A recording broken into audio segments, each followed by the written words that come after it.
you've received your I-20 and you want to, schedule your visa appointment, that category, and you don't know how to schedule your visa appointment, just hang in there and we'll be going through the step-by-step process on how to schedule your visa appointment.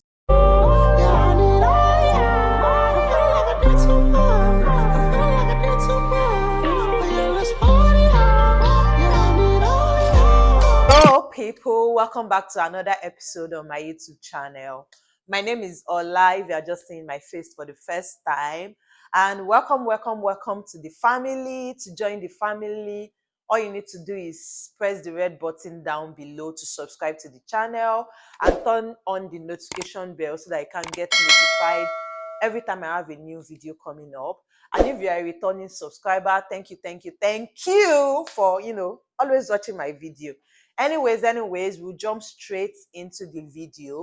From the title, you already know that we'll be talking about step-by-step process on how to apply for your US visa. And like you know, on this channel, I talk about how things are from the very beginning up until the very end. And today I just thought about it that I've actually never talked about how to study in the US. I'm sorry, I said how to study in the US. You see me? Stay focused. How to schedule your visa appointment. And I know majority of you have been asking me, not majority, I think about 3 people have asked me how to do the visa appointment. So that is what we'll be talking about today.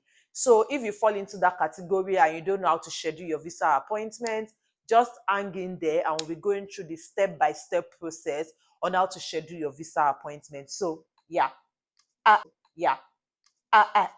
grab your snacks, grab your drink, and let's go. Anyway, so you've received your I-20 and you want to, schedule your visa appointment. Of course, you know that your I-20 is the most important document in the visa appointment. Not like it's the most important document, not like other documents are not important, but you need your I-20 to do basic things for the visa appointment. So you've gotten your I-20 and you're looking for visa dates because of course you know that you need the visa to travel to the US. The first thing you want to do is to determine the type of US visa you want to apply for. So there are different types of US visa depending on your purpose of visits to the US, but the most common and popular one for students is the F1 visa, which is basically for academic purpose, and the J1 visa, which is exchange program. So basically what that means is maybe you are doing like an exchange. Exchange is not transfer.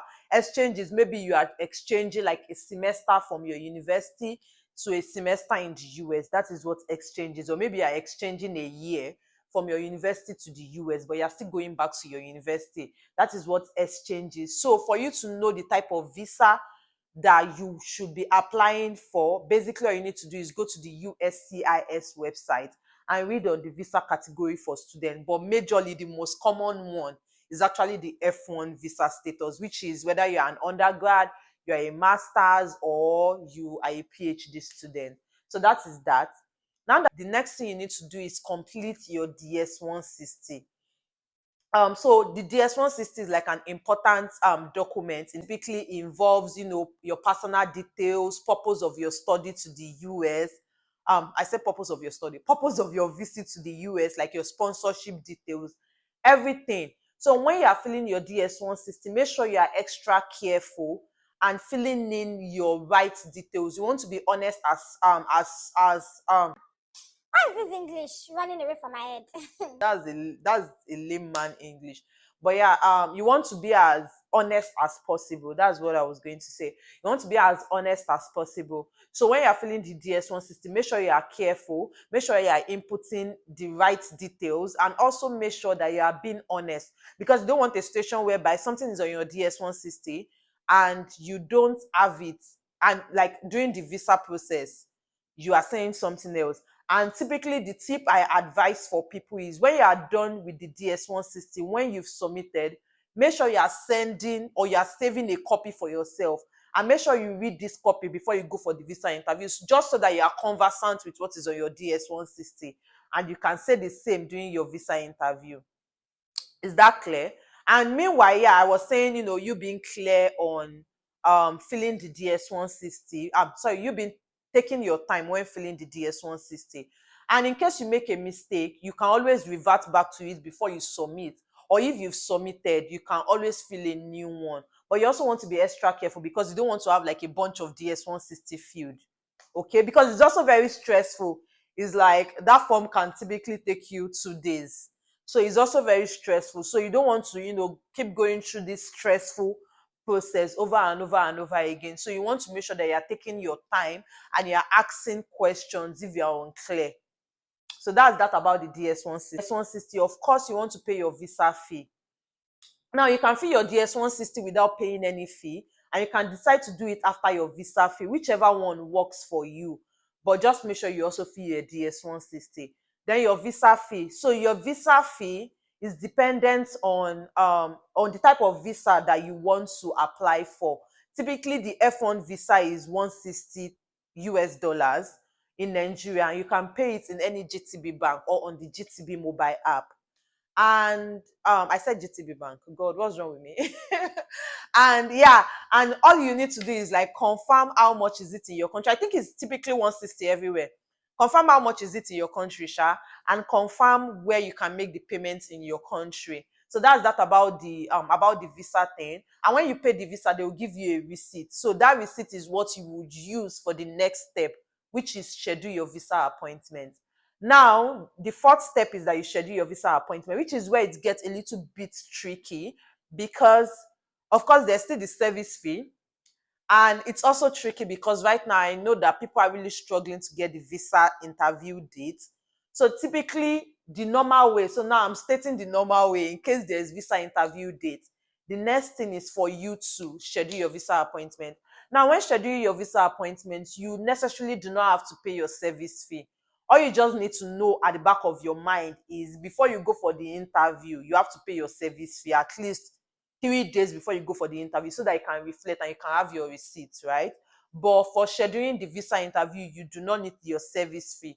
However, if you are scheduling an emergency appointment, you do need your service fee. You do need your service fee receipt. So if you are scheduling your emergency appointment, I would say pay your service fee, pay your visa fee because you need both receipts.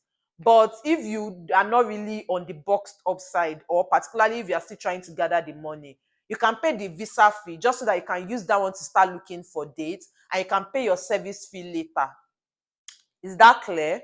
I hope it's clear. See the way I'm saying is that clear, like I'm explaining to someone typically in front of me. Anyway, yeah, whatever. So the next thing after the visa fee is pay your service fee. And I think I already explained the process to you. Like your service fee, you can pay for the visa fee, look for dates. You can even get a date without paying the service fee. And you can decide to pay both. If you are boxed up or you just want to get everything done once and for all, you can decide to pay both. And for service fee, I don't know about other countries, but in Nigeria, okay, I also think in Ghana. In Nigeria and maybe in Ghana, you cannot pay service fee from your home country. So typically you have to reach out to someone in the US to pay it for you. Or you can, I think I heard of an app, but honestly, I've not tried the app and I don't know how reliable the app is. But I saw that app on Nairaland that the app helps people pay their service fee. But if you are using the app, please, you are using it at your own discretion. Please do not quote me to this. You are using the app at your own discretion. So that is that about the service fee payment. Then when all that is done, the next thing is you need to prepare for your visa interview. The visa interview is an important process in the visa application. I said it's an important process. Yeah, it's an important process in the visa application. So you want to make sure that you are prepared. This is like a very important day in your life. Or maybe it's not important to some people, but you just want to make sure that you are prepared. Of course, don't prepare to the point where your answer feel rehearsed.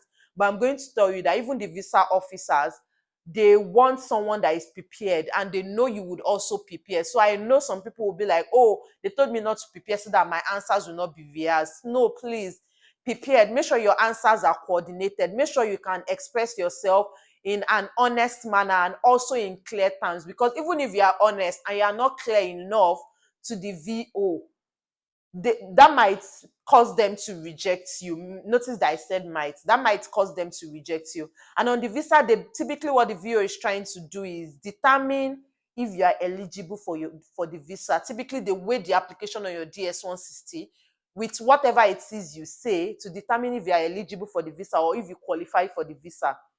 Now, note that sometimes they reject people. It doesn't mean that you don't qualify for the visa. It might just be that something went wrong or you were unable to prove strong home ties, which is something else I'm going to say when you are preparing for the visa.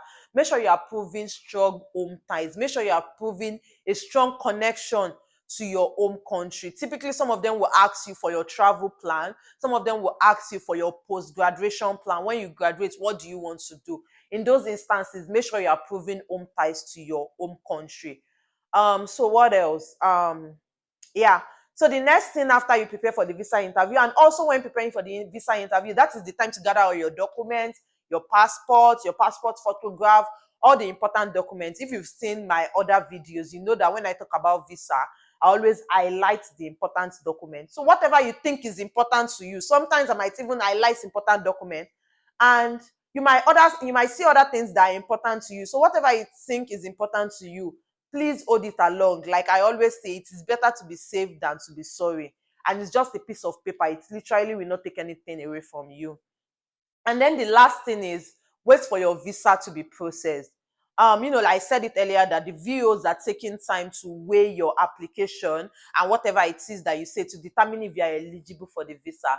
If you are eligible for the visa, that is, if they will be approving your visa, they will give you a white paper. And basically, that paper is to show you that you are approved, and you have to wait for a few days to get the visa process. So they will get your passport from you. So when they get your passport from you, don't be worried. Instead, be happy. Because I remember when I was going for my visa interview, I was typically praying, God, please, I don't want to come back home with my passport. So they will get your passport from you and they will give you that white paper. And at the end of the day, when they send you the message that your visa is ready for collection, all you need to do is take that white paper to the place where you get the visa and you collect your visa. So typically what I'm saying is you have to wait few days, maybe 2 to 4 days for the visa to be processed, for it to be stamped on your passport. So I hope these tips has helped you. I hope this step-by-step process has helped you. And I'm going to link the CGI website where you can get your visa appointment in the description box. So make sure you to check the description box. And I'm going to see you in my next video. Please make sure you are preparing well for your interview, and I'm with you in faith. So till I see you next time. Bye.